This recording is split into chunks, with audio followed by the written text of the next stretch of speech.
നമ്മൾ അമ്പലത്തിൽ ഒരുപാട് അർച്ചനകൾ ചെയ്യാറുണ്ടല്ലേ? എന്നാൽ എല്ലാ ഐശ്വര്യങ്ങൾക്കും വേണ്ടി ഒരു ഒറ്റ അർച്ചന ചെയ്താൽ അതിന്റെ ഫലം എത്ര വലുതായിരിക്കും? അത് ഏതാണെന്ന് നമുക്ക് നോക്കാം. എല്ലാ ഐശ്വര്യങ്ങൾക്കും വേണ്ടി നമ്മൾക്ക് അമ്പലത്തിൽ ചെയ്യാൻ പറ്റിയ ഏറ്റവും ഉത്തമമായ അർച്ചനയാണ് മഹാലക്ഷ്മി അഷ്ടോത്തര ശതനാമാവലി അർച്ചന. ധനം, സൗഭാഗ്യം, നല്ല ആരോഗ്യം, കുടുംബസൗഖ്യം, ചെയ്യുന്ന കാര്യങ്ങളിലെല്ലാം വിജയം, ഇങ്ങനെ ജീവിതത്തിൽ നിങ്ങൾക്ക് വേണ്ട എല്ലാ ഐശ്വര്യങ്ങൾക്കും വേണ്ടിയാണ് ഈ അർച്ചന. ഈ അർച്ചനയിൽ മഹാലക്ഷ്മി ദേവിയുടെ 108 നാമങ്ങൾ ചൊല്ലിയാണ് പൂജാരി പുഷ്പങ്ങൾ അർപ്പിക്കുന്നത്. ദാരിദ്ര്യം ഇല്ലാതാക്കുന്നവൾ, സമ്പത്ത് നൽകുന്നവൾ, സൗഭാഗ്യം കൊണ്ടുവരുന്നവൾ എന്നിങ്ങനെ ദേവിയുടെ ഓരോ ഭാവത്തെയും ഈ നാമങ്ങൾ സ്തുതിക്കുന്നു. അതുകൊണ്ട് ഈ അർച്ചനയിലൂടെ എല്ലാത്തരം ഐശ്വര്യങ്ങളും നമ്മുടെ ജീവിതത്തിലേക്ക് കടന്നുവരുമെന്ന് വിശ്വസിക്കപ്പെടുന്നു. അർച്ചനയ്ക്ക് ഏറ്റവും നല്ല ദിവസങ്ങൾ ഇവയാണ്. വെള്ളിയാഴ്ച മഹാലക്ഷ്മിക്ക് ഏറ്റവും പ്രിയപ്പെട്ട ദിവസമാണിത്.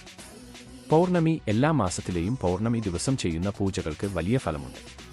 ദീപാവലി, മഹാലക്ഷ്മിയെ നാം വരവേൽക്കുന്ന ഈ ഉത്സവ ദിവസവും അർച്ചന ചെയ്യുന്നത് വളരെ വിശേഷമാണ്. അതുകൊണ്ട് അടുത്ത തവണ അമ്പലത്തിൽ പോകുമ്പോൾ സർവ്വ ഐശ്വര്യങ്ങൾക്കും വേണ്ടി ഈ അർച്ചന ചെയ്തു നോക്കൂ. നിങ്ങളുടെ അനുഭവങ്ങൾ കമന്റ് ചെയ്യാനും മറക്കരുത്.